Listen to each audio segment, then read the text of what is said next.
Hello friends, मैं अवनीश सिंह। हम अपने चैनल पर पॉलिटी पढ़ रहे हैं और पॉलिटी में आज जो हमारा चैप्टर है वो है पंचायती राज। कुल मिलाकर के हम लोग डिसेंट्रलाइजेशन देखने जा रहे हैं। बहुत लंबा इतिहास है और चैप्टर भी थोड़ा बड़ा है, तो लास्ट तक बने रहना। पढ़ना शुरू करते हैं। एग्जैक्टली क्या है कि गांधी जी जो है हमारे देश में, वो उनका सपना, गांधी जी तो थे, उनका सपना था कि भारत में मतलब जो भारत का दिल बसता है ना, वो ग्रामीण स्तर पर बसता है। तो डिसेंट्रलाइजेशन होना चाहिए और ग्राम पंचायतों को वैसे ही रखा जाए जैसे एंशिएंट टाइम में हमने देखा है, सभा, और सभा के बाद फिर वो ग्राम पंचायत का रूप ले लेते हैं। सभा मतलब एंशिएंट इंडिया अगर आप पढ़ोगे तो देखोगे कि मतलब हिस्ट्री अगर आप पढ़ोगे तो देखोगे कि उसमें पहले गांव में कुछ लोग होते थे इंपॉर्टेंट, जो मतलब फेमस काइंड ऑफ लोग, जो गांव के छोटे छोटे मसलों को सुलझा दिया करते थे और बड़े बड़े मसलों को भी वो सुलझाया करते थे। क्योंकि पहले हमारा समाज कबीलाई समाज के फॉर्म में रहा और फिर डेवलप्ड होते होते वो ग्राम जनवेश हमने पढ़ा होगा, अगर हिस्ट्री आपने पढ़ा है तो इस तरीके से क्या होता है कि जब हमारी कॉन्स्टिट्यूएंट असेंबली बनी और जब हमारा संविधान बनाया जा रहा था, तो उसमें आप जानते हैं कि कांग्रेस का डोमिनेशन रहा। ग्रैनविल ऑस्टिन ने ये बात को कोट भी किया है कि कॉन्स्टिट्यूएंट असेंबली में जो है वो कांग्रेस का डोमिनेशन रहा और कांग्रेस के ही एक इंपॉर्टेंट लीडर गांधी जी, जो संविधान बनने में कहीं नहीं दिखे, लेकिन उनकी फिलॉसफी तो है ही। तो कुल मिलाकर के समाज के अगर डेवलपमेंट में हम देखना चाहें तो तीन तरह की विचारधाराएं आती हैं। एक समाजवादी आती हैं, ठीक है, एक आती हैं उदारवादी और एक गांधीवादी। मतलब हम अपने भारत के परिदृश्य में देखें तो गांधीवादी को ऐड करना होगा, क्योंकि गांधी जी एक धार्मिक आदमी हैं और वो गांव से जुड़े हुए हैं और उनका ये कहना है कि आजादी का मतलब, ये लाइन याद रखना कि आजादी का मतलब पूरे भारत की आजादी है, ठीक है, मतलब, और उसकी शुरुआत कहां होती है तो एकदम निचले स्तर से, मतलब ग्राम से। तो ये क्वेश्चन आपसे एग्जाम में पूछा जा सकता है कि ग्राम पंचायतों का गठन किसका सपना था? तो गांधी जी का सपना था। जबकि शुरुआती दिन में आप देखोगे तो नेहरू जी और अंबेडकर जी जो हैं, मतलब अंबेडकर साहब अपने बहुत नॉलेजेबल लोग हैं, लेकिन कहीं ना कहीं ऐसे ग्रैनविल ऑस्टिन और जो बाकी पॉलिटिकल थिंकर्स हैं वो कहते हैं कि इन लोगों की जो विचारधारा है ना, वो गांधीवादी विचारधारा से थोड़ी सी, मतलब गांधी जी से अलग नहीं है। ये लोग एग्जैक्टली ब्रिटिश मॉडल को देखे हैं और इनका जो फोकस है वो सेंट्रल गवर्नमेंट को बहुत स्ट्रांग रखने पे है, ठीक है। और फिर इसमें डिबेट भी हुआ होगा और डिबेट के बाद क्या हुआ होगा कि कहीं ना कहीं एक फाइनल डिसीजन पे लोग पहुंचे कि ठीक है, इसको हम कॉन्स्टिट्यूशनल स्टेटस ना देकर के ग्राम पंचायत को हम क्या करते हैं कि directive principle of state policies में डाल देते हैं। मतलब इनिशियल स्टेज में अगर हम देखें तो हमारे जो ग्राम पंचायत की बातें की गई हैं वो कहां है, तो वो है डीपीएसपी में। इनिशियल स्टेज में अगर हम देखें, आ जा रहे बोर्ड, तो ये है डीपीएसपी में, ठीक है, directive principle of state policies, राज्य के नीति निर्देशक तत्व जो है उसमें आर्टिकल 40, ये याद रखना, हिंदी में बोलते हैं राज्य के नीति निर्देशक तत्व, directive principle of state policies. अब ये हम बहुत अच्छे से जानते हैं कि जो डीपीएसपी है वो कैसा है, बाइंडिंग इन नेचर नहीं है। मतलब इसके लिए हम कोर्ट नहीं जा सकते। ये एक जनरल इंस्ट्रक्शन है राज्यों के लिए कि अगर व्यवस्थाएं हो, अगर आपके पास इतनी सुविधाएं हो तो आप ये काम कर लेना। और उसमें से एक काम ये भी दिया गया था कि आप चाहो तो ग्राम पंचायत लगा लेना या ग्राम पंचायत बना जाना। और हम जानते हैं कि पहली बार ऐसा डीपीएसपी को फॉलो करते हुए ग्राम पंचायत कहीं अगर लगा तो नागौर में लगा था। आप इसके हिस्ट्री अगर नहीं पढ़े हैं तो मुझसे सुन लीजिए। क्या होता है कि नागौर के जो सीएम हैं वो भी कांग्रेसी हैं और नेहरू जी थे, वो तो कांग्रेसी थे ही। तो सीएम बुलाते हैं नागौर में किसको, नेहरू जी को, और नेहरू जी के द्वारा ही 2 अक्टूबर को नागौर मेला लगता है, आप लोग जानते होंगे। 2 अक्टूबर, चूंकि ये गांधी जी का बर्थडे है और इस दिन ये कहते हैं कि नागौर में ग्राम पंचायत का हम डिक्लेरेशन कर रहे हैं। तो भारत में पहली बार ग्राम पंचायत की शुरुआत कहां से हुआ, ये क्वेश्चन आपसे पूछा जा सकता है। तो ये नागौर से हुआ।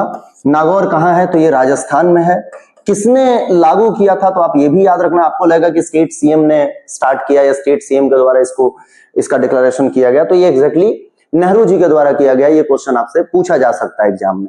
तो ये हो गया हमारा थोड़ा मतलब एक ओवरव्यू कि ठीक है भाई, विचारधाराएं हैं, उदारवादी विचारधारा हैं, समाजवादी विचारधारा है, ठीक है। उदारवादी लोगों में अगर हम देखें तो वो लोग जो कहीं ना कहीं ब्रिटेन में पढ़े हुए हैं वो लोग हैं और उनके मन में कहीं ना कहीं ऐसा है कि ब्रिटिश मॉडल को ही अपना लेते हैं, ठीक है। फिर अगर और हम एंशिएंट टाइम में जाएं कि भाई ये ग्राम पंचायत की बातें गांधी जी तो कर ही रहे हैं, हमें पता है। कांग्रेस ने डिमांड की थी पहले भी, ठीक है, और इसमें क्या होता है कि एक लॉर्ड आए थे भारत, जिनको लोग सज्जन भी बोलते हैं, सज्जन रिपन, लॉर्ड रिपन, आप जानते होंगे अगर हिस्ट्री पढ़े हैं तो, और नहीं पढ़े हैं तो जाकर के आपको पढ़ना चाहिए, क्योंकि पॉलिटी कहीं ना कहीं बहुत सारी इसकी चीजें हिस्ट्री से रिलेटेड हैं। ठीक है, तो अब इसमें क्या होता है कि रिपन साहब आए और रिपन साहब ने कहा कि ठीक है, ग्राम पंचायत जैसी कुछ व्यवस्थाएं हम करेंगे, तो इसलिए उनको father of local self governance in India कहा जाता है। आपसे क्वेश्चन पूछा जाएगा, क्योंकि हम जब पढ़ते हैं तो ज्यादातर हमारे निगाह में या हमारे नजर में क्या आता है, तो गांधीवादी विचारधारा, गांधी जी का सपना, नो डाउट ये बात सही है कि गांधी जी का सपना है और बहुत सही सपना है। तो कुल मिलाकर के क्या होता है कि गांधीवादी सपना तो है ही, लेकिन यह पहली बार प्रथा शुरू कहां से हुई हमारे हिस्ट्री में, हिस्टोरिकल बैकग्राउंड ऑफ कॉन्स्टिट्यूशन अगर देखें हम, तो लॉर्ड रिपन जो थे, जिनको हम सज्जन रिपन भी बोलते हैं, उनको father of local self governance के फॉर्म में जाना जाता है। फिर 2 एक्ट आए 1919, गवर्नमेंट ऑफ इंडिया एक्ट बोलते हैं हम इसको। ठीक है, इसमें बोला गया था कि प्रांतों में स्वायत्त शासन अगर चाहें, प्रांत तो लगा सकते हैं, मतलब लोकल सेल्फ गवर्नेंस की बात इसमें की गई। और फिर उसके बाद एक और एक्ट आता है, गवर्नमेंट ऑफ इंडिया एक्ट, जिसका मेजर इंपैक्ट हमारे कॉन्स्टिट्यूशन में अभी भी दिखता है, एक्ट 1935। तो ये दोनों चीजें इंपॉर्टेंट है। आपको देखो क्वेश्चन कैसे पूछा जाएगा कि कई राज्यों में ऐसा देखा गया है कि कई राज्यों में, थोड़ा सा चैप्टर लंबा होगा, आपको बने रहना होगा क्योंकि उड़ा नहीं सकते, इंपॉर्टेंट चैप्टर है। ठीक है, तो आपसे क्वेश्चन ये पूछा जा सकता है कि भारत के संविधान में, मतलब संवैधानिक दर्जा मिलने के पहले, it means 73rd 74th constitutional amendment act आने के पहले भारत के संविधान में ऐसी व्यवस्था कहां पे देखा गया जिससे कई राज्यों ने लोकल सेल्फ गवर्नेंस को लागू किया? तो ये है DPSP, directive principle of state policies में। आर्टिकल पूछा जाएगा, इंपॉर्टेंट है आर्टिकल 40। अगर आप यूपीएससी की तैयारी कर रहे हैं तो ठीक है, काम चल जाएगा, और अगर स्टेट या कोई वनडे एग्जाम कर रहे हैं तो आर्टिकल्स बहुत इंपॉर्टेंट होते हैं, क्योंकि दोनों एग्जाम का थोड़ा फ्लेवर अपना अपना है। एक जगह सिर्फ आपको कॉन्सेप्ट पढ़ना होता है, मतलब ज्यादा कॉन्सेप्ट पे, और स्टेट और वनडे के जो एग्जाम है, जैसे व्यापम हो गया, एसआई हो गया, एसएससी हो गया, इनके एग्जाम में आपसे कॉन्सेप्ट ज्यादा पूछे जाते हैं। ठीक है, तो कॉन्सेप्चुअल बेसिस पे ये। फिर उसके बाद आपसे पूछा जाएगा कि father of local self governance किसको कहा गया? तो वो लॉर्ड रिपन को कहा गया। 1882 में इनने डिक्लेयर किया था, तो 1882 थोड़ा बहुत याद रख लो, नहीं रहे तो फिर लॉर्ड रिपन याद रखो, father of local self governance. किसका सपना था कि ग्राम पंचायत लागू किया जाए? तो ये गांधी जी का सपना था। ठीक है, क्या नेहरू जी और अंबेडकर साहब दोनों ग्राम पंचायत लागू करने के लिए बहुत ज्यादा सपोर्ट में थे? तो नहीं, वो बहुत सपोर्ट में नहीं थे। उनको देखा जाए तो, मतलब ऐसा, आप हिस्ट्री या कॉन्स्टिट्यूशन की बुक पढ़ोगे तो, एनसीईआरटी वगैरह पढ़ते हो तो आपको मिलेगा कि बहुत ज्यादा उत्साहित नहीं थे ये लोग, इसलिए तो शायद हो कि डीपीएसपी में डाला गया। तो इस तरीके की चीजें हमसे पूछी जाएंगी कि नेहरू जी और गांधी जी नेहरू जी और अपने अंबेडकर साहब बहुत ज्यादा पक्ष में नहीं थे। हालांकि नेहरू जी थोड़े बहुत कहीं पक्ष में होंगे तो अंबेडकर साहब और इसके अगेंस्ट होंगे, ऐसा आप समझ लीजिए। तो मतलब अगेंस्ट मतलब बहुत ज्यादा उससे ये नहीं है, मतलब अगेंस्ट कहने का मतलब ये नहीं कि एकदम उसके विपरीत ही थे कि नहीं नहीं हो सकता। मैं ये कहना चाह रहा हूं कि हाँ, नहीं तो आप लोग बात पकड़ के बैठ जाते हैं। मैं ये कहना चाह रहा हूं कि बहुत ज्यादा पक्ष में नहीं थे, बहुत उत्साहित नहीं थे, बहुत उनको ऐसा नहीं लग रहा था कि इसकी बहुत जरूरत है। उनका मानना यह था कि देखो भारत अभी अभी आजाद हुआ है, और ये कारण ये भी रह सकता है ना, सोच हम जिस जगह पे हैं उस हिसाब से भी हमें देखना पड़ता है। तो भारत अभी अभी आजाद हुआ है, और आजाद हुआ है तो पाकिस्तान का बंटवारा भी हो गया है, बहुत ज्यादा डाइवर्सिफाइड चीजें हैं, और ऐसा लगता है कि कहीं हमने सबको पावर दे दिया तो ऐसा ना हो कि फिर दिक्कतें शुरू हो जाएं। तो इसलिए इन लोगों का कहीं ना कहीं मोटो ये है कि मेन पावर जो है वो सेंट्रल गवर्नमेंट के पास बनी रहे, जिससे देश ना टूटे। और सही भी हैं वो लोग अपनी जगह पे, मतलब मैं ये नहीं कह रहा हूं कि वो लोग उस पॉइंट ऑफ व्यू में कहीं गलत है, और गांधी जी भी अपनी जगह सही है। धार्मिक आदमी गांव में बसते हैं और गांव में रहते हैं, उनका जो मेन मोटो था, जुड़ाव था, वो गांव से ही था। तो ये ऐसी चीजें आपसे पूछी जाएगी। अब फिर क्या होता है कि पंचायती राज 2 बार फिर एक्ट पूछा जाएगा कि कौन सा एक्ट पंचायती राज से संबंधित नहीं है, या क्या 1919 के एक्ट में पंचायती राज जैसे कुछ व्यवस्थाएं थी तो हाँ थी, 1935 में थी तो हाँ थी। तो ये यहां से कुछ क्वेश्चन आपसे पूछे जाएंगे। ठीक है, अब देखिए आगे बढ़ते हैं। फिर क्या होता है कि अब इसका जब लागू हो गया, 2-3 राज्यों ने और अपनाया, और अपनाने के बाद क्या होता है कि देखते हैं हम कि डीपीएसपी ठीक ठाक चल रहा है। फिर कमिटीज आई, और बहुत सारी कमिटीज आने के बाद कमिटियों ने अपना अपना रिकमेंडेशन दिया, और उनके रिकमेंडेशन अलग अलग थे। कुछ कमिटीज ऐसी थी जो 132, 135, 140 तक रिकमेंडेशन दे दी होंगी। ठीक है, अब इनके रिकमेंडेशंस को एक कोर क्रक्स के फॉर्म में अपनाते हुए गवर्नमेंट ने फाइनलाइज हुआ कि 74th अमेंडमेंट एक्ट आएगा और इसको फिर लागू किया जाएगा 24 तारीख को 1993 में। 1992 में बिल पास हो जाएगा। तो ये इस तरीके से, इसके पहले भी प्रयास किए जाएंगे, जैसे राजीव गांधी सरकार ने प्रयास किया, ठीक है।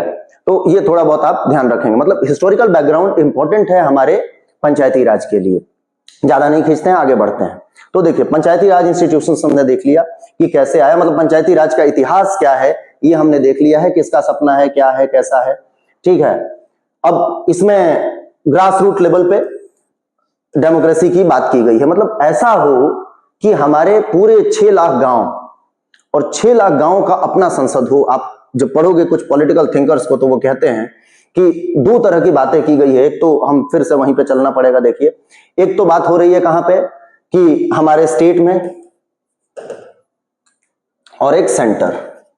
और सेंटर और स्टेट में हमने देखा है कि स्टेट के अपने 2 हाउस हैं या 1 हाउस है, और सेंट्रल गवर्नमेंट के भी अपने 2 हाउस हैं, मतलब सेंट्रल गवर्नमेंट पावरफुल है, स्टेट गवर्नमेंट, और इसके बीच में इंटरमीडिएटरी फॉर्म में अगर देखा जाए तो गांव के अगर अपने संसद हो जाएं तो कितनी ही बढ़िया बात है। क्योंकि देखिए, मेनली अगर इलेक्शन की हम बात करें तो हमारे एमपी साहब हैं, मेंबर ऑफ पार्लियामेंट इधर होंगे, ठीक है, मतलब जो कॉमन नाम है वो, अब इधर एमएलए बोलूंगा तो आप बोलोगे एमएलसी साहब भी तो हैं, तो ठीक है, दोनों लोग हैं, ठीक है। तो एमएलए, अब विधायक जी और एमपी साहब, ये दोनों कब दिखते हैं? मोस्ट ऑफ द टाइम, क्योंकि भारत की डेमोक्रेसी और बहुत पढ़े लिखे, बहुत होशियार लोग हैं, और ये लोग वोट मांगने तभी आते हैं जब इनको वोट की जरूरत होती है। तब तो ऐसे हाथ जोड़ के आते हैं जैसे लगता है कि बस दरवाजे पे लेटे नहीं, बाकी सब कुछ कर लेंगे। 5 साल के, मतलब इलेक्शन होने के बाद 5 साल ये कहां गायब हैं, इनका कोई खबर ही नहीं है मोस्ट ऑफ द टाइम। मैं सभी जगह की बात नहीं कर रहा हूं, हो सकता है कहीं के विधायक अच्छे हों, कहीं के संसद अच्छे हों, तो फिर आप लेकर के गाना मत गाने लग जाना। मैं एक जनरल बातें कर रहा हूं। तो मेंबर ऑफ पार्लियामेंट अगर है तो ये भी 5 साल के लिए गायब है। अब आप विधायक जी के यहाँ चलो, विधायक जी के यहाँ आप गए, 4 घंटे बैठे हुए, विधायक जी विधायक हैं भाई, मिलेंगे ही नहीं। एमपी साहब का वही हाल है, जनता परेशान है। जनता जब आए थे विधायक जी तो जनता ने बड़े ढंग से रोक करके बोला था, विधायक जी सुनिए ना, एक रोड बना दीजिएगा, ठीक है। अब बिहार बाहर देखिए तो रोड ही चोरी हो जाता है, क्या क्या पता नहीं क्या क्या होता है, पुल बस गया, रोड बस गया, ऐसी चीजें होते रहती हैं। तो अब विधायक जी उस समय ऐसे वादे करके जाएंगे, हाँ कौन सा रोड है, फोटो लो जल्दी, चलो जल्दी से, आज एकदम लिख के रखो, इसको डायरी में लिख लो। अपन आते ही सबसे पहले क्या करेंगे, ये रोड ऐसा बनवाना है कि आप समझ लो, कुछ लोग तो पता नहीं किस किस के वो एग्जाम्पल दे देते हैं कि ऐसा रोड बना देंगे कि गाड़ी मक्खन जैसी चलेगी। और क्या होगा, अगर आप थोड़ा बहुत पॉलिटी में इंटरेस्ट रखते हैं तो देखे होंगे कि क्या ही स्थिति है, ठीक है। मैं नाम नहीं ले रहा हूं, नहीं तो आजकल इंटॉलरेंस का जमाना, लफड़ा हो जाएगा। तो यहाँ पर क्या होगा कि ये वादे करके चले गए, एमएलए साहब विधायक जी आए थे, खूब वादे किए, चले गए, आप खुश हो गए, वोट दे दिए, विधायक जी 5 साल गायब है। 5 साल बाद क्या होगा, प्रत्याशी ही बदल दिया जाएगा पार्टी के द्वारा, या कुछ भी हो सकता है, मतलब क्या ही होगा पता नहीं है। और फिर आएंगे तो बोलेंगे कि भाई हमें अपोजिशन ने नहीं बनाने दिया, बहुत सारे बहाने होते हैं इनके पास। मेंबर ऑफ पार्लियामेंट तो पता नहीं अदृश्य टाइप के जीव है, कभी दिखते ही नहीं है, मतलब बहुत रेयरेस्ट दिखते होंगे ये, मतलब 5 साल में दिखने वाले या कहीं 3-4 साल में एक बार दिखने वाले लोग हैं। तो इनसे हम बहुत विकास की बात नहीं कर सकते। लेकिन एक गांव में हमारे प्रमुख जी बैठे हैं, सरपंच जी बैठे हैं, या कोई ऐसा पर्सन बैठा हुआ, गांव का बच्चा बच्चा उन्हें जानता है, कोई दिक्कत हो तो 1 मिनट में जाएगा और बोलेगा ध्यान देना, या अगले साल 5 साल बाद आएंगे तो उनसे हिसाब भी पूछा जा सकता है। क्योंकि गांव के लोग बड़े, मतलब आप देखो, इसमें इंटरेस्ट लेते हैं पंचायती राज के इलेक्शन में। जितने ड्रामे मेंबर ऑफ पार्लियामेंट और लेजिस्लेटिव असेंबली में नहीं होता ना, उससे ज्यादा ध्यान रहता है गांव वालों का कि कब सरपंच का इलेक्शन होगा, कब मुखिया का इलेक्शन होगा, ये सारी चीजों में इनका ज्यादा ध्यान रहता है। उसमें ये भी है कि अगर आपको इलेक्शन जीतना है तो लोकल लेवल पे आपकी ख्याति अच्छी होनी चाहिए, नहीं तो लोग वोट नहीं देते। गांव में बच्चा बच्चा जानता है। इनको तो कई बार क्या होता है कि एमएलए साहब आते हैं तो इनकी पहचान भी नहीं होती, फिर भी लोग मुंह देख के वोट दे देते हैं, पार्टी देख के वोट दे रहे हैं। अभी तो ऐसा चल रहा है कि किस पार्टी के हैं, दे दो भाई वोट, ठीक है, जो है अच्छा ही करेंगे या बुरा ही करेंगे। जनता के पास कोई ऑप्शन भी तो नहीं है, क्या करे जनता, सब ऐसे ही लोग आ रहे हैं।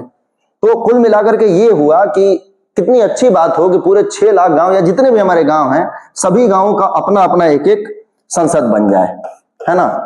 और यहां से डेवलपमेंट शुरू हो किसका, हमारे गांवों का। कितना बढ़िया बात है ना। तो इस व्यवस्था को पंचायती राज ने साकार किया कुछ हद तक, हालांकि अभी भी उसमें बहुत सारी त्रुटियां हैं। मैं ये नहीं कह रहा हूं कि एकदम सक्सेसफुली हो गया है, लेकिन हाँ, ग्रामीण स्तर पर विकास में इसकी रोल तो है। तो देखिए ये चीजें हैं, अंडरस्टैंडिंग द ये ग्रास रूट डेमोक्रेसी, क्लियर है। अब ग्रास रूट डेमोक्रेसी के साथ ये भी हमने देखा कि इसका फ्रेमवर्क क्या है, ये देखना शुरू करते हैं। तो देखिए, Panchayati Raj is India system of rural local self governance bringing democracy directly to the village communities. आप जानते हैं ग्रामीण स्तर पे, ये ग्रास रूट लेवल पे एक ऐसी व्यवस्था की जाए जहां से डेवलपमेंट को सुनिश्चित किया जा सके। ठीक है, the constitutional framework empowers local body to manage their own affairs and development. Clear है, लोकल लोग बैठ करके अपने डेवलपमेंट और अफेयर्स को अगर कंट्रोल करने लग जाएं तो उनको पता है ना कि गांव में क्या दिक्कत है और किसको कैसे सॉल्व करना है। जैसे मान लीजिए कि दिल्ली के कोई मेंबर ऑफ पार्लियामेंट है, दिल्ली में बैठे हुए, गांव में स्कूल में क्या जरूरत है, कहां पे हैंडपंप लगाना है, कहां पे हैंडपंप की जरूरत है या नहीं भी है, ये भी तो बात है। पता चला कहीं ऐसे जगह पे हैंडपंप लगा हुआ है जहां लोग पहुंच ही नहीं पा रहे हैं, तो वो गांव के सरपंच और मुखिया जो है वो ज्यादा बढ़िया डिसीजन ले सकते हैं।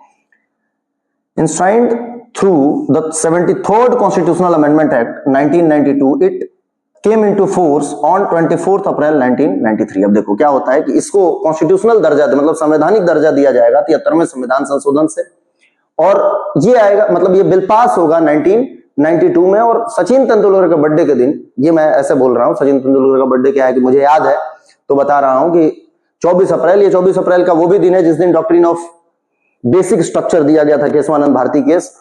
ये तो दिन ऐसा है, आपको बार बार इसलिए याद करा देता हूं कि थोड़ा लिंक बना लोगे तो याद हो जाएंगी चीजें।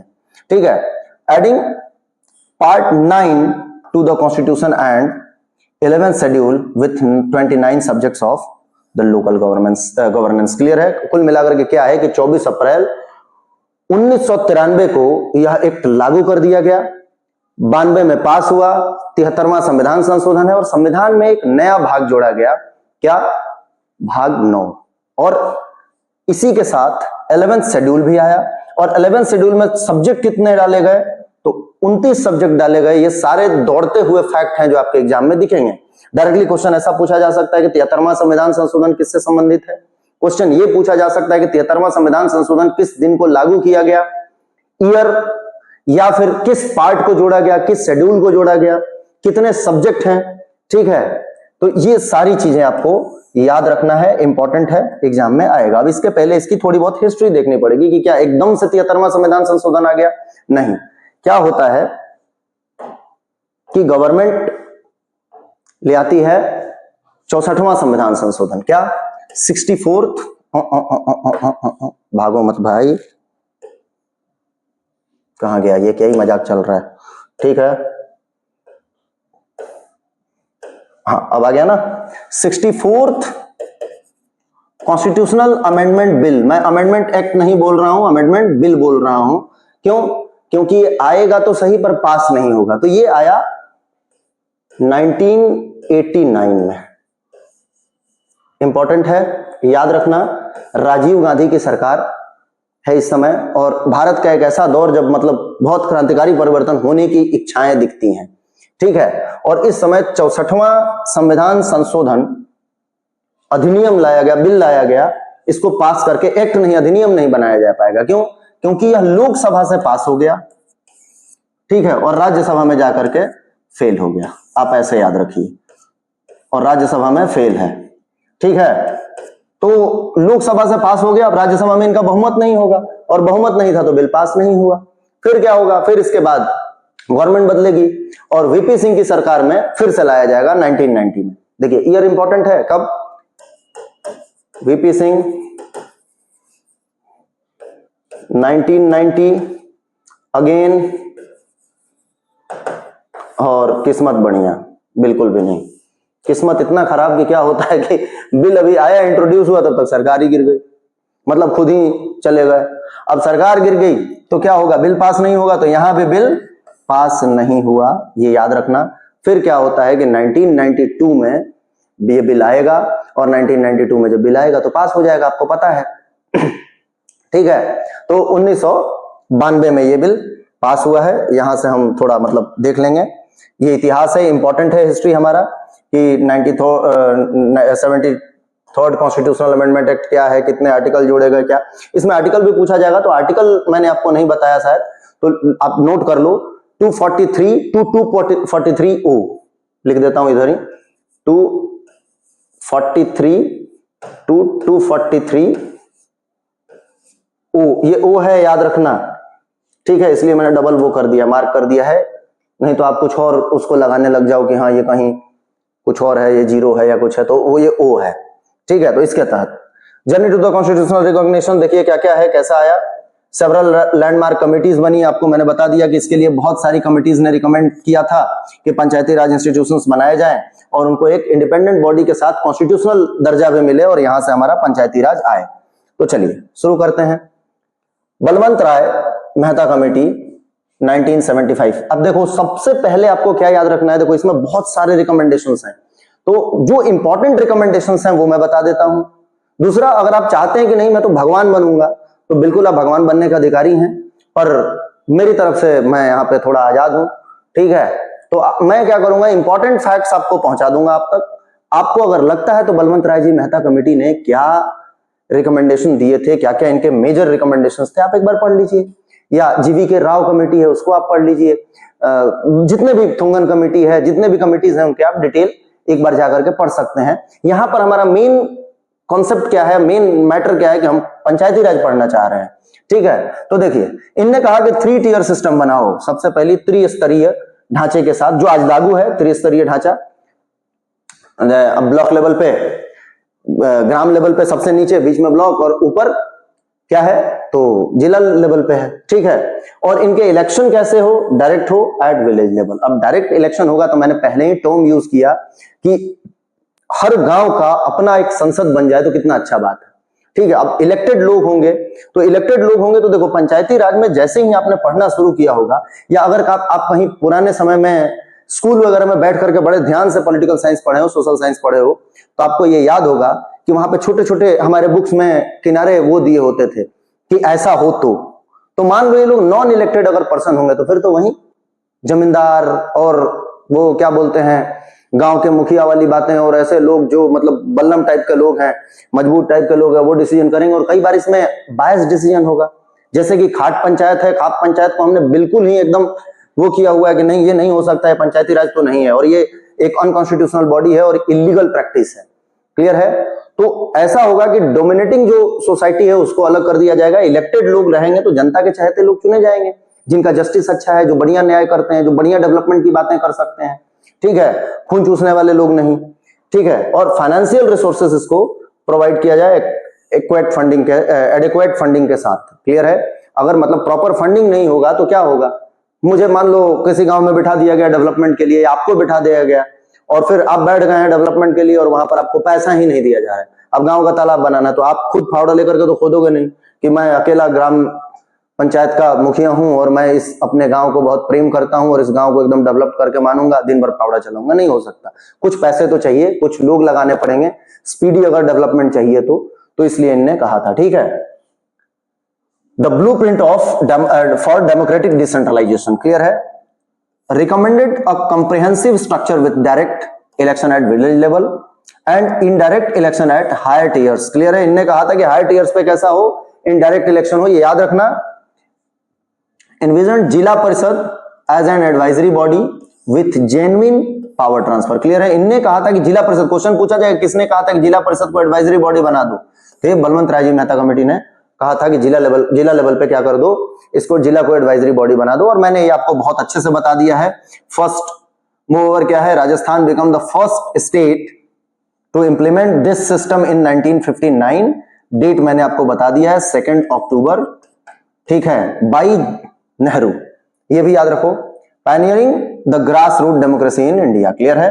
कहां से, तो जगह भी पूछा जाएगा। नागौर, बैलों के लिए बहुत नागौरी बैल आते हैं, आप जानते हैं नागौर बहुत चीजों के लिए फेमस है, मेला भी लगता है वहां पे, तो ये सारी चीजें मैंने आपको बताया है राजस्थान का वो। इसके बाद कुछ और कमेटी, जैसे अशोक मेहता कमेटी 1977 में, इनने क्या कहा, प्रपोज 2 टियर सिस्टम। अब देखो वहां पर हमने क्या देखा था, 3 टियर सिस्टम की बात की थी, यहां पर 2 टियर की बात हो रही है। तो याद रखना क्वेश्चन आपसे पूछे जाएंगे कि किस कमेटी ने क्या रिकमेंडेशन दिए थे। तो अशोक मेहता कमेटी ने क्या कहा था कि 2 ही टियर बनाओ भाई, with district as first point of decentralisation, recommended compulsory taxation power, बहुत इंपॉर्टेंट है, social audit and political party participation. मतलब इनने कहा कि देखो 2 लेवल पे बनाओ। दूसरी चीज, पॉलिटिकल पार्टीज को वहां पे पार्टिसिपेट करने के लिए आजादी दे दो, जो कि अभी नहीं दिखता है, डायरेक्टली नहीं है, इनडायरेक्टली तो दिखता ही है, ठीक है। और सोशल ऑडिट दो, मतलब इनका ऑडिटिंग होना चाहिए, और टैक्सेशन पावर भी दो। पैसे कमाने के रास्ते अगर इनके पास रहेंगे, बाजार में चुंगी वसूल लेना हो गया या कुछ ऐसा, तो क्या होगा, इससे डेवलपमेंट होगा। अगर हाथ में पैसा है तो गांव जल्दी विकसित होगा। क्लियर है।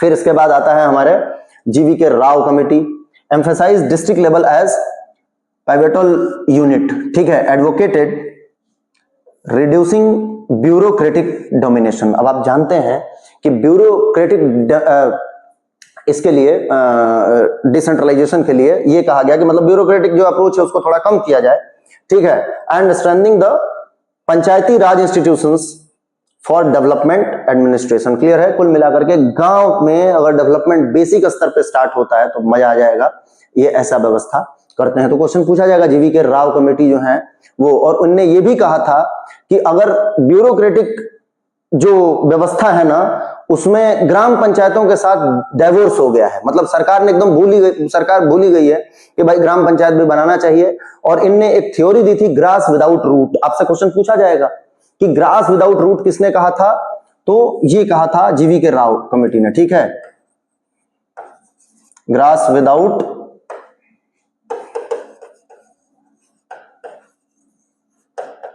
क्लियर है। अब घास बिना जड़ के बढ़ेगा कैसे, तो किसने कहा था कि पंचायती राज अगर नहीं लागू किया जा रहा है, पंचायती राज से जो डाइवोर्स वाली सिचुएशन हो गई है ब्यूरोक्रेटिक अप्रोच में या सेड में, तो ये जीवी के राव कमेटी ने रिकमेंड किया था। इंपॉर्टेंट है, याद रखना, जो जो इंपॉर्टेंट चीजें हैं ना उनको हम फिल्टर करके आपको दे रहे हैं।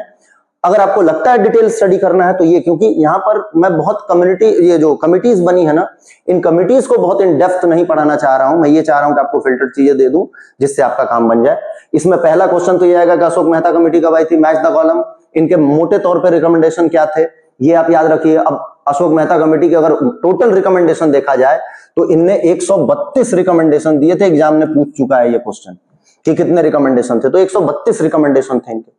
अब देखिए, अब 132 रिकमेंडेशन अगर हम बैठ कर पढ़ें तो या तो मैं पगला जाऊंगा या आप पगला जाओगे, दोनों में से एक बात होगा। या हो सकता है आप जीनियस को याद कर लो, मैं तो नहीं झेल सकता, ठीक है। जीवी के राव कमेटी देख लीजिए, यहाँ पर हो जाएगा काम कि ग्रास विदाउट रूट की थ्योरी इनने दी थी कि भाई नहीं लगाओगे तो कोई मतलब ही नहीं है इस डेवलपमेंट का, और जब बेसिक स्तर पे ही डेवलपमेंट नहीं होगा तो फिर क्या मतलब है, ठीक है।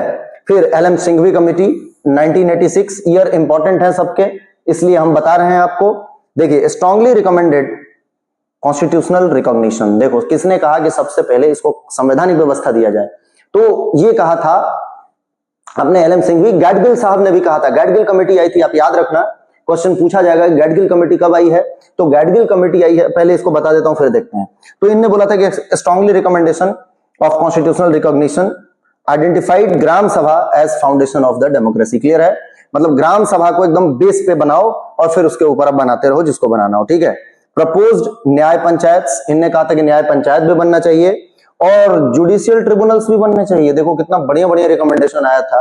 अगर लागू हो गया होता और सही 60 इनको फंडिंग मिली होती और थोड़ा सा यहाँ पे गवर्नमेंट पॉजिटिव अप्रोच दिखाई होती ना, तो बहुत ही अच्छा बात होता। मेरे को लगता है कि यहाँ पर अभी बहुत चीजें होनी बाकी है, अभी मतलब डेवलपमेंट की जरूरत है। तो हम देख रहे थे गैडगिल कमेटी। गैडगिल कमेटी क्या बोलती है, तो ये ध्यान रखना है, गैडगिल साहब आए, गैडगिल कमेटी 1988 की कमेटी है। आप थोड़ा पेन चला लेना, क्या होता है कि आपको हर चीज स्क्रीनशॉट और वो आदत लग गई है ना। तो गैडगिल कमेटी आई, गैडगिल कमेटी ने कहा था कि SC ST और वुमेन को रिजर्वेशन देना पड़ेगा, मतलब रिजर्वेशन देना चाहिए। देखो ग्रास रूट लेवल पे अगर हम गांवों को डेवलप करना चाहते हैं तो जरूरी क्या है कि आपको गांवों को हर तबके, मतलब गांव में जो छोटे से छोटे तबके के लोग हैं उन पे भी आप ध्यान दीजिए, ठीक है। और छोटे से छोटा तबका क्या है भाई, सभी लोग गांव के लोग हैं, मतलब जो दबे हुए लोग हैं, पिछड़े हुए लोग हैं, उनको बुलाओ ना। आप पढ़े होंगे वो सीहोर वाली कहानी कि एक महिला को इन्हें बनाया, ग्राम पंचायत में इलेक्शन से जिताया और उन्हें इतना डेवलपमेंट किया। अगर थोड़ा मतलब स्कूल गए हैं तो ये हिस्टोरिकल बैकग्राउंड में मैं बहुत नहीं उलझाना चाह रहा हूं आपको, पर आपने सुना होगा कि वो महिला ने इतना बढ़िया डेवलपमेंट किया कि मतलब मजा ही आ गया। लोग उसके बाद रिजर्व सीट के लिए वो इलेक्ट हुई थी और उसके बाद जब जनरल की सीट आई तो फिर से लोगों ने उन्हीं को इलेक्ट किया था। ये मध्य प्रदेश सीहोर की बात है, तो आप थोड़ा देखते रहें। तो इनने कहा SC ST और वुमेन के लिए रिजर्वेशन हो। दूसरी चीज, ग्राम पंचायत जो है मतलब लोकल सेल्फ गवर्नेंस जो है उसको संवैधानिक दर्जा दिया जाए और इलेक्शन का टेन्योर क्या हो, 5 ईयर, हर 5 साल में इलेक्शन हो। तो ये 3 चीजें, कॉन्स्टिट्यूशनल रिकॉग्निशन देने की बात कही, 5 साल का वो कहा मतलब टेन्योर हो, और SC ST वुमेन को रिजर्वेशन की बात की गई गाडगिल कमेटी में। ठीक है, इसके बाद आता है फिर थुंगन कमेटी। आपको याद रखना होगा कि थुंगन कमेटी क्या है, थुंगन कमेटी। ठीक है, अब थुंगन कमेटी ने क्या कहा था, इनने भी कहा था कि 3 टियर गवर्नमेंट बनाया जाए। 1988 की इनकी भी 1988 बोल रहा हूं 1988 हाँ सॉरी 1988 की ये भी कमेटी है, और इसमें यह कहा गया कि थुंगन साहब ने कहा था कि 3 टियर हो, 3 टियर। दूसरा चीज क्या कहा था, कॉन्स्टिट्यूशनल रिकॉग्निशन, मतलब इसको संवैधानिक दर्जा दी जाए। अब आपसे क्वेश्चन पूछा जाएगा कि गाडगिल कमेटी कब का है, थुंगन कमेटी कब का है। ठीक है, ये अपना LM सिंघवी कमेटी कब का है, अशोक मेहता कमेटी कब का है, GV के राव कमेटी कब का है, ये सारे कमेटीज आपको देखना पड़ेगा। ठीक है, तो गाडगिल कमेटी आपको बता दिया, थुंगन कमेटी आपको बता दिया, ठीक है, GV के राव कमेटी बता दिया। तो ये सारी चीजें थोड़ी इंपॉर्टेंट है, आपको अगर डिटेल में देखना है तो एक बार आप पढ़ लीजिएगा, कोई दिक्कत नहीं है, मेरे तरफ से आप आजाद हैं। मेरे तरफ से क्या मैं घुस के थोड़े कुछ कर सकता हूँ मोबाइल में या यूट्यूब में, ऐसा थोड़े हो सकता है। ठीक है, या लैपटॉप में जिसमें भी पढ़ रहे हैं। 73rd कॉन्स्टिट्यूशनल अमेंडमेंट एक्ट ये इंपॉर्टेंट है, बिल नहीं है, एक्ट है, मतलब बिल पास हो चुका है। आप जानते हैं कोई भी बिल जब संविधान इसमें हमारे पार्लियामेंट में जाता है तो वो बिल होता है, देन आफ्टर उसके पास होने के बाद जब प्रेसिडेंट का उस पर साइन हो जाता है तब उसको हम एक्ट बोलते हैं। मतलब अब ये भारत के लोगों पे लागू होने के लिए तैयार है, भारत में अप्लाई होने के लिए तैयार है। क्लियर है, तो ये एक्ट आया। एक्ट कब का है, तो 1992 का है, बहुत important. This landmark amendment transform Panchayati Raj from N administrative experiment into a constitutional obligation. Clear है, ये जब जो हम लोग एक्सपेरिमेंट्स कर रहे थे ना राज्यों में लगा के, उनको अब संवैधानिक दर्जा दे दिया गया। Making a local self governance या government a fundamental right for rural India. Clear है, रूरल इंडिया को एक फंडामेंटल राइट के फॉर्म में चीजें मिली। यहां से बोला गया कि भाई ग्रामीण सभ्यताओं में, ग्रामीण जगहों पे, गांवों में हम ग्राम पंचायत और मतलब 3 टियर गवर्नमेंट को लागू करेंगे, और इसमें 1 साल का टेन्योर दिया गया सभी राज्यों को। क्वेश्चन पूछा जाएगा राज्यों को कितने साल का, 1 ईयर का टेन्योर दिया गया है। इंपॉर्टेंट है कि कितने साल, वही तो देखो 1992 में पास हुआ और 24 अप्रैल 1993 का इसका डेट था, लागू माना जाएगा। 1 साल का समय है, आप लोग इसके बाद देख लीजिए, 1 साल के अंदर अंदर आपको ये अडॉप्ट कर लेना है। आपके यहाँ जो भी व्यवस्थाएं हैं उनको हटाते हुए या लगाते हुए जो आपको लगे ये अडॉप्ट। इसमें कुछ कंपलसरी चीजें हैं जो आपको लागू करना है और कुछ चीजें आपको ऊपर छोड़ दी गई है, मतलब राज्यों के लिए छोड़ दिया गया कि आप देख लेना अपने हिसाब से। ठीक है, जैसे इंटरमीडिएटरी जो फॉर्म हमने देखा है उसको लागू करना है कि नहीं करना है। इलेक्शन का थोड़ा सा बहुत उसमें लिवरेज दे दिया गया कि जो हेड होंगे उनका इलेक्शन कैसे होगा, क्या होगा, तो थोड़ी बहुत चीजें ऐसी हैं।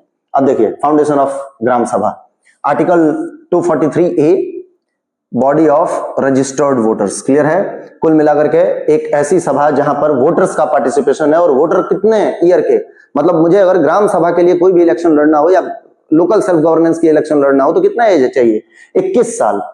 क्लियर है, the gram sabha from the bedrock of the panchayati raj system, a direct democracy platform where every registered voter has a voice. Clear है, कुल मिलाकर के क्या होगा, इलेक्शन होंगे, और इलेक्शन होंगे तो क्या होगा, सभी लोगों का पार्टिसिपेशन होगा, और यहां पर बहुत आसानी से चीजें चलने लग जाएंगी। लोग अपने जो डेवलपमेंट है वो ग्राम लेवल पे बैठ करके इंश्योर करने लग जाएंगे। ठीक है, पावर एंड फंक्शन क्या है, exercise power as determined by state legislature. Clear है, कुल मिलाकर के स्टेट लेजिस्लेचर के पास ये पावर है। कैसा, अप्रूव्स डेवलपमेंट प्लान्स, स्कीम्स, क्या क्या डेवलपमेंट प्लान्स लगाए जाएंगे, क्या स्कीम्स होंगी। ठीक है, रिव्यू इंप्लीमेंटेशन ऑफ प्रोग्राम्स। ठीक है, indefinite beneficiaries for welfare schemes and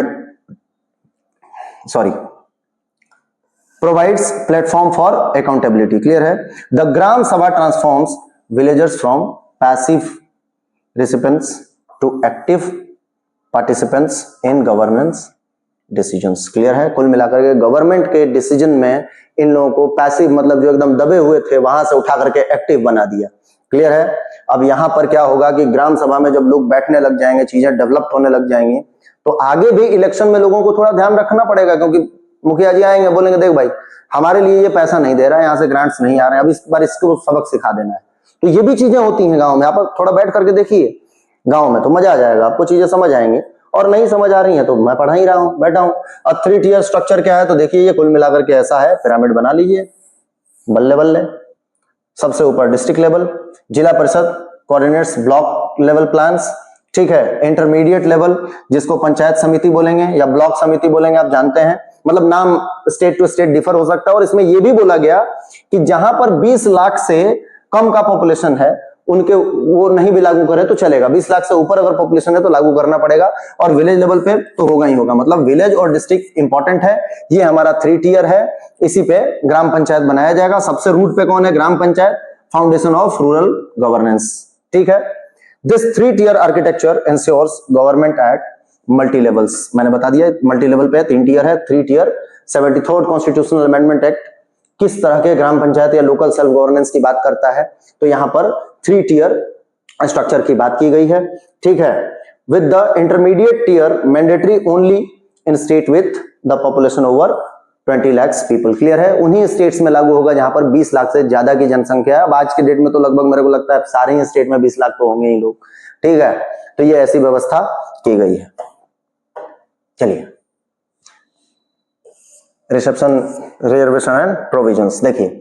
अब रिजर्वेशन किस कमिटी ने डिफाइन किया था, ये आपको पता है कि कहां कहां बोला गया कि भाई क्या क्या रिजर्वेशन होगा, कैसा रिजर्वेशन होगा। तो SC ST को रिजर्व किया गया है, यहां पर बोला गया है कि SC ST का रिजर्वेशन होगा। कैसा होगा? तो एज पर देयर पॉपुलेशन। जैसे आप जानते हैं कि जैसे ही, अब ये आपका होमवर्क है पता करना कि जैसे SC ST का रिजर्वेशन लगा था, कोई एक स्टेट पहुंच गया सेंट्रल गवर्नमेंट के पास कि भाई एक बात बताइए, हमारे यहाँ शेड्यूल कास्ट पॉपुलेशन है ही नहीं, तो क्या ये 5 साल में जब एक बार 2 बार जो भी हम दे रहे हैं, या 10 साल 15 साल में एक बार सीटें हम रिजर्व कर रहे हैं, तो क्या ये खाली रहेगा इलेक्शन के टाइम? तो फिर उन्होंने बोला नहीं नहीं नहीं, ये व्यवस्था ऐसी आप समझिए पहले। कैसे? Proportionate to their population in the panchayat area, मतलब अगर उस एरिया में शेड्यूल कास्ट या शेड्यूल ट्राइब जो भी हैं, तो पक्का है कि उनको सीटें उनकी रिजर्व होंगी। और कहां पे? हर लेवल पे रिजर्व होंगी, ठीक है। तो ये बात है। दूसरी बात, वुमेन्स रिजर्वेशन। इनने बोला minimum 1/3 of total seats including reserve categories, clear है। मतलब ये जो रिजर्व कैटेगरी है ना, इनमें भी 1/3 वुमेन का होना मैंडेटरी है। मतलब ओवरऑल जो सीटें होंगी उसमें 1/3 वुमेन का रिप्रेजेंटेशन होगा। अब आपने सुना होगा कई बार बिहार वगैरह में जाएंगे आप, तो एक नया ही ड्रामा चालू हो गया था, अभी पता नहीं चल रहा है कि नहीं, मेरे को नहीं पता, पर मुखिया वाइफ हैं और पति के पास एक लेटर बना हुआ है, वो लेटर लेकर के घूम रहा है। भाई कहीं भी जाते हैं तो अपना पार्टी वार्टी जो भी, मतलब पार्टी का जो भी मीटिंग वगैरह है वो अटेंड करते हैं, और पूछा जाएगा आप कौन जनाब, तो हम मुखिया पति हैं, ठीक है। मुखिया पति, क्या गजब का पोस्ट है। तो ऐसी चीजें प्रथा में आ गई थी। वो फिर महिलाओं को थोड़ा सा, मतलब वहां पे मेरे को लगता है कि ज्यादा एक्सपोजर नहीं मिलेगा, बाहर नहीं जा पाएंगी, चीजें समझ नहीं पाएंगी, तो ये चीज को थोड़ा गायब करना चाहिए। मेरा अपना पर्सनल व्यू है, पर देख लीजिए। तो यहाँ पर महिलाओं को 1/3 रिजर्वेशन देना बहुत अच्छी बात है। मैंने अभी बताया सीहोर वाली कहानी, ठीक है। Chairperson post 1/3 reservation for women across all time, मतलब कुल मिलाकर के सभी जगह पे 1/3 रिजर्वेशन है, कोई उसमें ये नहीं है, ठीक है। बैकवर्ड क्लास के लिए ओपन रखा गया है। Optional reservation as per state decision, मतलब कुल मिलाकर के अगर बैकवर्ड क्लास किसी स्टेट में है तो वो राज्य का व्यवस्था है, मतलब वो मैंडेटरी नहीं है। अगर राज्य को लगता है कि नहीं बैकवर्ड क्लास के लिए सीटें रिजर्व करनी है तो राज्य करेगी, और अगर लगता है कि बैकवर्ड क्लास के लिए सीटें रिजर्व नहीं करना है तो नहीं किया जाएगा, ठीक है। लेकिन ये मैंडेटरी है। 1 2 3 पॉइंट जो हमने देखा, क्लियर है। मतलब देखिए, मैम बैठी हुई है, बढ़िया ग्राम पंचायत की मीटिंग चल रही है। वो ग्राम पंचायत की ऐसी मीटिंग अब से चलने लगी है। ग्राम पंचायत की मीटिंग चलती है चौपाल में, ठीक है, किसी ऐसे जगह पे। अभी तो कई जगह ऐसे पंचायत है जहां पे ऑफिस ही नहीं बना, पेड़ के नीचे या स्कूल में बैठना पड़ता है, ठीक है। Governance framework, duration and election, कुल मिलाकर के आर्टिकल 243E आर्टिकल इंपॉर्टेंट है। हम आर्टिकल लास्ट में भी देख लेंगे पूरा डिटेल में, क्योंकि यहाँ पर आर्टिकल सब कुछ, हर चैप्टर का हर पॉइंट इंपॉर्टेंट है। अगर मतलब अच्छे से पढ़ा जाए ना, तो मेरे को लगता है कि हर एक चीज इंपॉर्टेंट है, ठीक है। अब देखिए, each panchayat has a fixed 5-year term from its first meeting. मैंने आपको बताया था कि 5 साल का रिकमेंडेशन, गाडगिल साहब ने कहा था कि 5-5 साल के टेन्योर में इनका इलेक्शन होना चाहिए। एक चीज और है, if dissolve before completion election must be held with in 6 months। जैसे मान लो कि कोई 5 साल के लिए एक पंचायत का इलेक्शन हुआ और ये 2 साल बाद डिसॉल्व हो गया, तो रिमेनिंग टाइम कितना है? 3 ईयर। तो 3 ईयर के लिए as soon as possible within 6 month election होगा, और रिमेनिंग जो टाइम है, मतलब जैसे मान लो कि यहां से यहां तक हमारी गाड़ी चलनी थी और यहीं पे फेल हो गई, तो ये रिमेनिंग टाइम के लिए इलेक्शन होगा, ना कि यहां से फिर 5 साल के लिए। क्लियर है? ये चीज समझ लो। However, if the remaining term is less than 6 months, fresh election are not required। कुल मिलाकर के जैसे मान लो कि यहां पर आकर के इलेक्शन फेल हुआ और ये 6 मंथ का ही टाइम बचा हुआ है, 6 मंथ से कम का टाइम बचा हुआ है, तो क्या होगा, यहां पर फिर से इलेक्शन 6 महीने के लिए करवाने की जरूरत है क्या? नहीं है। तो यहां पर क्या किया जाएगा, अब 6 महीने सीट वैकेंट रहेगी, 6 महीने बाद फ्रेश इलेक्शन होगा और फिर 5 साल के लिए लोग आएंगे। क्लियर है? मतलब सरकार के खर्चे भी ऐसे ना हो कि स्टेट इलेक्शन कमीशन पूरी लॉ एंड ऑर्डर लगाए, फिर से इलेक्शन करवाए, बहुत सारे पैसे खर्च हों। ठीक है? तो ये सारी चीजों को बचाने के लिए गवर्नमेंट ने ये व्यवस्था की कि अगर 6 महीने से कम का ड्यूरेशन है तो कोई इलेक्शन की जरूरत नहीं है, 6 महीने ऐसे ही रह जाएगा, अगले बार इलेक्शन करवा लेंगे। क्लियर है? क्योंकि और भी तो ऑफिसर्स हैं स्टेट डेवलपमेंट के लिए या रूरल डेवलपमेंट के लिए, जरूरत नहीं है कि एक पंचायती राज है और 6 महीने में बहुत कुछ लफड़ा हो जाएगा। ठीक है? क्वालिफिकेशन क्या है, sorry disqualification, article 343F, disqualification grounds mirror those for state legislature membership। Clear है? स्टेट लेजिस्लेचर के मेंबरशिप के लिए जो भी ग्राउंड्स है डिस्क्वालिफिकेशन के, वो यहां भी लागू होंगे। की requirement, minimum age of 21 year of to contest. ये ध्यान रखना कि वहां पर हमने देखा था, अब स्टेट लेजिस्लेचर पढ़ लिया हमने, डिस्क्वालिफिकेशन तो हमारे दिमाग में एकदम से आएगा, क्वालिफिकेशन भी क्या होगा, एमएलए वाला होगा। नहीं भाई, 21 साल 25 साल वहां पे था, यहां पर स्टेट में किसी भी लोकल सेल्फ गवर्नेंस के इलेक्शन के लिए 21 साल की उम्र हो, तो मतलब युवाओं को क्यों यहां पे बोला गया? भाई युवाओं को ज्यादा एक्टिव होते हैं, युवा वर्ग आएगा, चीजें समझेंगे, बहुत ज्यादा डेवलपमेंट के लिए वो लोग एग्रेसिव भी होते हैं कि नहीं भाई डेवलपमेंट करके मानेंगे, राज्य का हमारे पैसा आ रहा है हमारे गांव में तो हम उसको विकास करेंगे, हैंडपंप लगवाएंगे, नाले बनवाएंगे, रोड के किनारे कुछ गंदगी वगैरह उसको साफ करवाएंगे, साफ सफाई, तालाब, ये सारी चीज है। ठीक है? बाजार उजार लग रहा है तो उसका व्यवस्था बढ़िया होना चाहिए, सेफ्टी सिक्योरिटी होनी चाहिए, तो ये सारी चीजें युवा ज्यादा अच्छे से कर सकते हैं। तो 21 साल का उम्र रखा गया है, याद रखिए, क्या दिक्कत है। Direct election, all members elected directly at every tier. Clear है? सभी जो मेंबर की बात कर रहे हैं हम, तो मेंबर जितने भी होंगे वो सारे क्या होंगे, डायरेक्ट इलेक्टेड होंगे। Village chairperson, election method determined by state law. कुल मिलाकर के आपसे क्वेश्चन पूछा जाएगा, अब आप जिस राज्य की तैयारी कर रहे हैं वहां के पंचायती राज में आप थोड़ा सा गूगल कर लीजिए, चैट जीपीटी से पूछ लीजिए, किसी से भी पूछ लीजिए, मेरे को नहीं मतलब है, आप पता कर लीजिए, कोई बुक ले लीजिए स्टेट का और पता कीजिए कि वहां पर चेयरपर्सन का जो इलेक्शन होगा वो डायरेक्टली है या इनडायरेक्टली है। क्यों? ये इसलिए मैं बोल रहा हूं कि राज्यों के ऊपर छोड़ा हुआ है, राज्य डिसाइड करेंगे कि कैसे इलेक्शन होना है। Higher tier chairs, intermediate and district level chairpersons elected indirectly by members. Clear है? मतलब जो मेंबर यहां से चुन के आए हैं, जैसे मान लो ये मेंबर्स हैं 1 2 3 4 ऐसे कुछ मेंबर हैं, तो ये लोग चुनेंगे कि चेयरपर्सन कैसा होगा। मतलब इनडायरेक्ट इलेक्शन, जैसा हमने प्रेसिडेंट का देखा था ना, वैसा। वो वैल्यू वगैरह की बात नहीं हो रही है, इनडायरेक्ट इलेक्शन होगा, इसकी बात कर रहा हूं मैं। क्लियर है? चलिए, वाह यार, स्टेट इलेक्शन कमीशन, आर्टिकल 243 के, इंपॉर्टेंट, बहुत इंपॉर्टेंट। देखिए, सिर्फ राज्यों के अंदर लोकल सेल्फ गवर्नेंस, मतलब 73वां 74वां संविधान संशोधन के इलेक्शन के लिए यह व्यवस्था किया गया कि स्टेट इलेक्शन कमीशन बनाया जाएगा। कितनी बड़ी बात है। ठीक है? एमएलए के इलेक्शन नहीं करवाते, आप ये मत सोच लेना कि मेंबर ऑफ लेजिस्लेटिव असेंबली के इलेक्शन स्टेट इलेक्शन कमीशन के द्वारा करवाया जाता है। ना ना ना, ये हमारे जो इलेक्शन कमीशन ऑफ इंडिया है ना, वो परफॉर्म कराती है। क्लियर है? यहां पर क्या है, an independent constitutional body responsible for conducting free and fair election to panchayati raj institutions. Clear है? याद रखना कि स्टेट इलेक्शन कमीशन का काम क्या है, पंचायती राज इंस्टीट्यूशंस के इलेक्शन करवाने के लिए बनाया गया। ठीक है? की फीचर क्या है, appointment state election commissioner appointed by governor, बहुत अच्छे से याद रखना, लेकिन नॉट रिमूव्ड बाय गवर्नर, ये भी याद रखना। ठीक है? प्रेसिडेंट हटाते हैं, ये आप सर्च करो एक बार कि क्या प्रेसिडेंट हटाते हैं, गवर्नर हटाते हैं। ठीक है? गलती से बोल दिया मैं, पर आप देखिए सच्चाई यही है जो बोल रहा हूं। Tenure protection can be removed only through a process similar to high court जजेस रिमूवल। आपको बहुत अच्छे से मैं हाई कोर्ट के जज को हटाने की क्या प्रोसेस है ये पढ़ा रखा हूं, जहां पर हमने हाई कोर्ट पढ़ा है। ठीक है? तो नहीं पता है तो जाकर के वहां पे देख लीजिए, और नहीं देखना चाहते हैं वीडियो तो कोई दिक्कत नहीं है, आप गूगल कर लीजिए कि हाई कोर्ट के जज को कैसे हटाते हैं।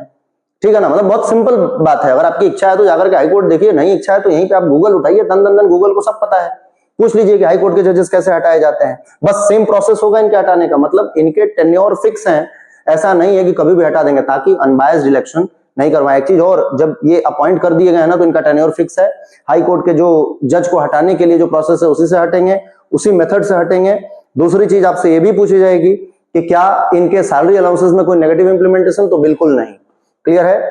Independence, ensure non partisan electoral management, clear है। Power, superintendence, direction and control of electoral roll and election conduct, clear है। कुल मिलाकर के ग्राम पंचायत के जो भी इलेक्शन होंगे उनके सारा कंट्रोल करना, ठीक है, सुपरिटेंडेंस करना, इलेक्टोरल रोल डिसाइड करना और इलेक्शन कंडक्ट करवाना, ठीक है, नॉमिनेशन फॉर्म भरवाना, ये सारा काम इन्हीं का होगा। उसका प्रचार प्रसार भी देखना, ये सारी चीजें। आर्टिकल 243G, बहुत इंपॉर्टेंट जो आर्टिकल्स हैं वो सारे इधर हमने कवर किया है, साथ में एक स्लाइड में अलग से आर्टिकल्स डाल रखे हैं, तो ये याद रखो। Power and functions of panchayat क्या है भाई, तो panchayat are empowered to function as institution of self government. आप जानते हैं self government, local self governance, नाम ही इसका यही है। तो ग्रास रूट लेवल पे ये बैठेंगे और अपना सारे इंस्टीट्यूशंस के लिए काम करेंगे, preparing plans, implementing schemes for economic development and social justice, clear है, ये इनका काम है।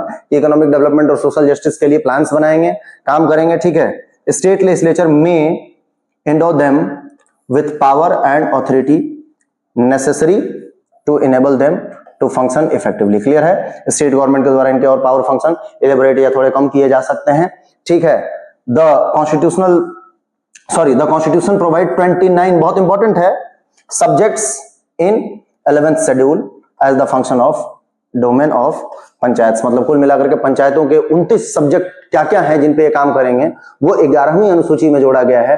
वो 29 सब्जेक्ट आपको थोड़ा देखना है, हमने जो इंपॉर्टेंट है वो डाले हैं, इंपॉर्टेंट क्या, वो सारे 29 इंपॉर्टेंट हैं, आप देखना, क्लियर है, क्योंकि यहां से क्वेश्चन पूछे जा सकते हैं। देखिए 11th शेड्यूल में 29 सब्जेक्ट क्या क्या है, तो उसमें मेजरली आप समझ लीजिए ग्राम से रिलेटेड चीजें होंगी, जैसे कि एग्रीकल्चर हो गया, लैंड रिफॉर्म हो गया, माइनर इरिगेशन, मेजर इरिगेशन क्यों नहीं, गवर्नमेंट का काम है, ठीक है, तो minor irrigation, animal husbandry, education, education भी कैसा, प्राइमरी एजुकेशन, ठीक है ना, और आप ये मत बोलना कि हायर एजुकेशन की बात कर रहे हैं। हेल्थ एंड सैनिटेशन, ये जानते हैं आप, गांव में शौचालय बनाए जाते हैं, ठीक है। अब कई बार वो मुखिया जी गायब कर देते हैं, मतलब फोटो सिर्फ खींचा जाता है, किसी का पहले का बना हुआ, तो धांधलियां भी हैं यहाँ पे, उसकी जांच होनी चाहिए, ठीक है। नहीं तो आप समझो कि ग्राम पंचायत के इलेक्शन में हुआ और जो लोग थे उनने 50-100 बता दिया कि हमने वॉशरूम बनवाए लोगों के यहाँ, और उसका फोटो खींच के जो पहले से थे उसका डाल दिया, खड़े करा करके, बढ़िया पेंट वेंट करा करके लोग खड़े होते हैं और डाला जाता है, और बोल दिया कि जो पैसा मिले उसका आधा ले लेना। तो ये जांच होना चाहिए, सरकार से ये अपील करता हूं मैं, ठीक है। वुमेन एंड चाइल्ड डेवलपमेंट, कई बार मतलब हाँ हो सकता है चबा गया हूं, ठीक है, वुमेन एंड चाइल्ड डेवलपमेंट, ठीक है। ड्रिंकिंग वाटर की व्यवस्था की जाएगी, आप जानते हैं हर घर नल योजना चल रहा है, ग्राम पंचायत संभालता है ना, सभी के यहाँ साफ पानी मिल रहा है अभी एकदम, कभी कभी नाले का पानी उसमें आ जाता है, ठीक है। Road and bridges, small industries, poverty alleviation, ठीक है, लिबर्टीज एंड कल्चर, कुल मिलाकर के गरीबी दूर करेंगे, साफ पानी देंगे, रोड गांव का जो ग्राम सड़क है उसको, ये नहीं तो नेशनल हाईवे और स्टेट हाईवे की बात आप करने लग जाएं, ऐसी बात नहीं है, ठीक है। 7 मोर सब्जेक्ट्स इंक्लूडिंग फिशरीज, मत्स्य पालन वगैरह हो गया, सोशल फॉरेस्ट्री, ठीक है, रूरल हाउसिंग, रूरल इलेक्ट्रिफिकेशन, बिजली पहुंचाना, गांव में बिजली का ध्यान रखना, ठीक है।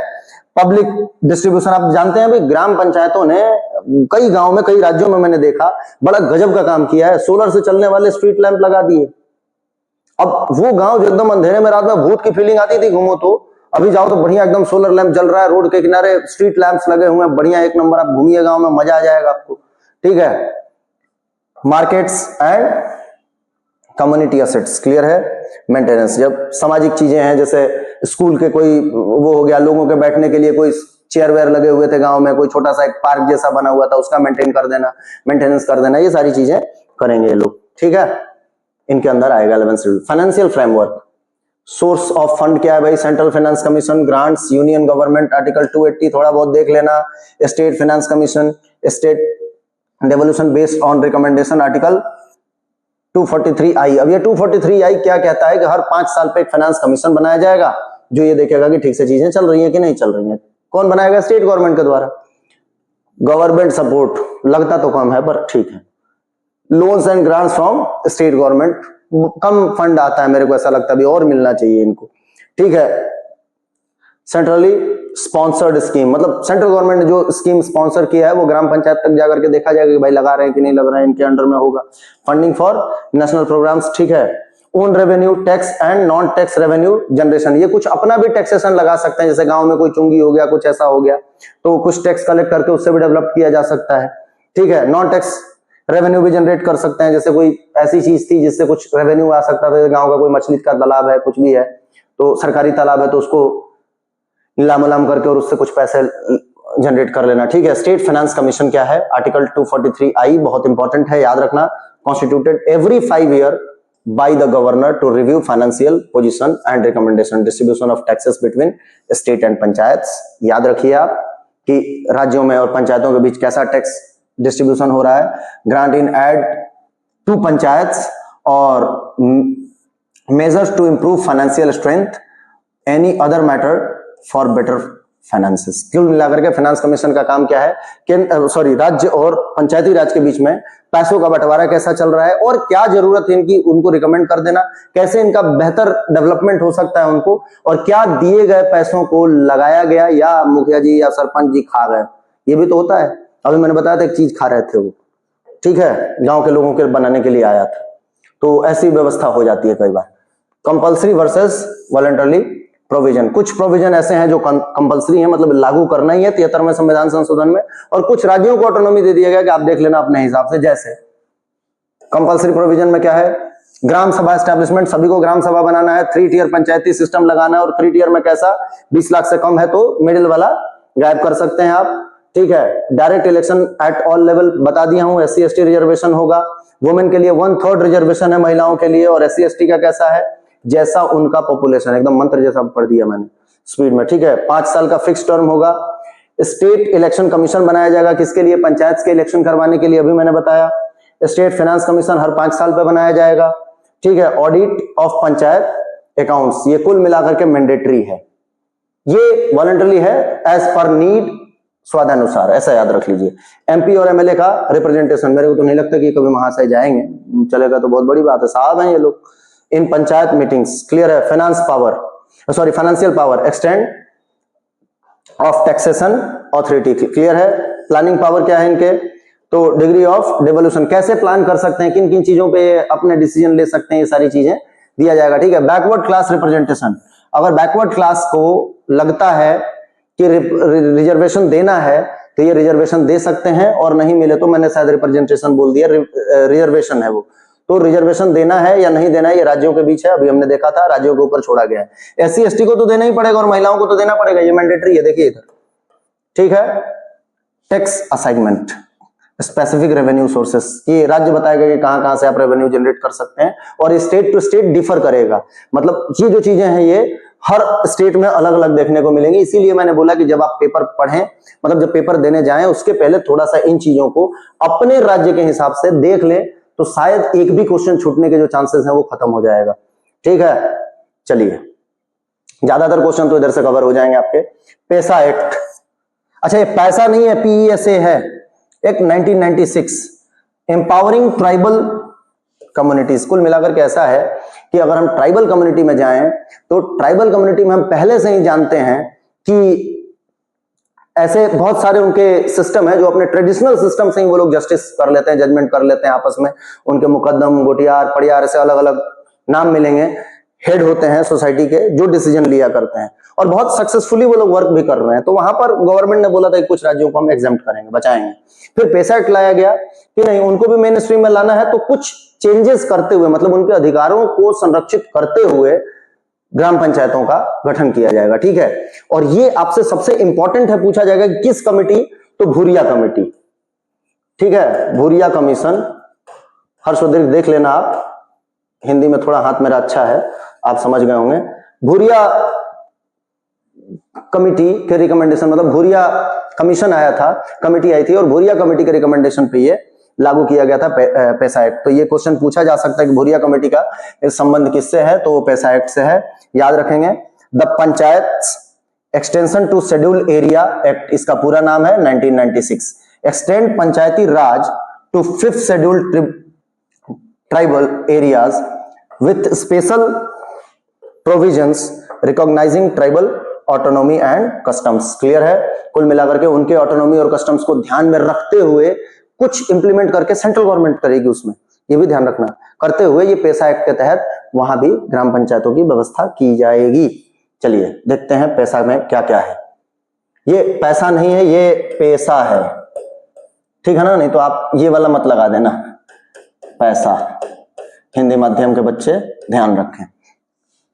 पैसा एक्ट की फीचर्स क्या है बेटा? Gram sabha powers, enhance authority requiring approval for development plan and projects, identification of beneficiaries for scheme, mining licence, mineral concessions, ये इंपॉर्टेंट है। Land acquisition in scheduled area, आप जानते हैं land acquisition in scheduled area, scheduled area में कोई land एक्विसाइज नहीं कर सकता बिना ग्राम पंचायत के परमिशन के। आप किसी एससी और एसटी के शेड्यूल्ड ट्राइब के जमीन को नहीं खरीद सकते उनके बिना ग्राम पंचायत के अप्रूवल के, ये याद रखना, ठीक है। Reservation mandate, at least 50% seat reserve for scheduled tribe in panchayat with in schedule area. Clear है। कोई भी शेड्यूल एरिया में अगर पंचायत बनाया जा रहा है तो 50% सीटें उनके लिए रिजर्व होंगी, बहुत अच्छी बात है। Ensuring tribal representation in self governance, clear है। इससे इंश्योर हो जाएगा क्या कि ट्राइबल रिप्रेजेंटेशन है, और वो मेजोरिटी में 50% लोग हैं, तो बहुत बढ़िया बात है, ठीक है। फॉरेस्ट प्रोडक्ट्स क्या है? Control over minor resources, minor resources की बात की गई कि इनका कंट्रोल रहेगा, ठीक है।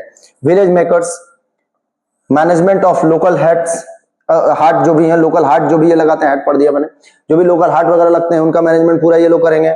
वाटर बॉडीज क्या है? माइनर वाटर रिसोर्सेज कंट्रोल इनके हाथ में होगा, और money lending, regular of credit practice, clear है, ये सारा इनके पास होगा। These provision protected tribal customs, prevent land alienation and establish genuine self rule for indigenous communities, clear है। जो भारत के वो पुराने लोग हैं जो सदियों से अपने जमीन पर रह रहे हैं, जंगल में रह रहे हैं, उनके अधिकारों को संरक्षित किया गया है, और वहां पे भी ग्राम पंचायत लगाया जाएगा तो पैसा एक्ट के तहत लगेगा, ये याद रखना, क्वेश्चन पूछा जाएगा एग्जाम में। चैलेंजेस टू इफेक्टिव फंक्शनिंग, अब क्या है भाई? ब्यूरोक्रेटिक डोमिनेंस, बहुत ऑब्वियस है, ब्यूरोक्रेट्स का डोमिनेंस चल रहा है। हमने अभी पढ़ा था कि ब्यूरोक्रेटिक डोमिनेंस ने क्या किया, तो डाइवोर्स कर दिया ग्राम पंचायत से, हमें अलग कर दिया। किसने कहा था? जीवी के राव कमेटी आई थी 1885 में, उनने कहा था, तो ये हमने पढ़ा, ठीक है। Excessive control by state officials undermines elected representatives authority and decision making autonomy, clear है, खराब कर रहे हैं ये लोग। inadequate devolution, lack of genuine power transfer, tied fund and reductions of grant, taxation power, limited financial independence। कुल मिलाकर के ग्राम पंचायत के पास कितने वो हैं, सरकार उतना उनको लिवरेज नहीं देती है। अगर अच्छे से लिवरेज मिल जाए ना तो ग्राम पंचायत में बैठे हुए लोग अपने गांव को ऐसे विकसित करेंगे कि मजा आ जाएगा, पर वो चीजें नहीं है। वीक ग्राम सभा, बहुत सीधी बात है, सरपंच साहब कहाँ है भाई? घूमने गए हैं, कहाँ? 3 महीने से दिखे ही नहीं, ये भी है कई गांवों में, ठीक है। मुखिया जी कहाँ हैं? गायब हैं। कमिश्नर जी कहाँ हैं? सब वार्ड कमिश्नर सब घूम रहे हैं, मतलब जब मन करेगा तो बैठेंगे, नहीं मन करेगा तो नहीं बैठेंगे। Poor attendance, lack of awareness, ज्ञान ही नहीं है, ठीक है। And ineffective meetings, reduce community participation in governance. कुल मिलाकर के क्या है, इनके बहुत रेगुलर मीटिंग नहीं हो रहे हैं, और रेगुलर मीटिंग नहीं हो रहे हैं तो उससे दिक्कतें आएंगी। Parallel bodies, existence of district rural development agencies and similar bodies create confusion, dilution panchayat authority, clear है। एक जैसी कई सारी संस्थाओं के होने से क्या होता है, चीजें मैसी हो जाती हैं, समझ नहीं आता, ठीक है।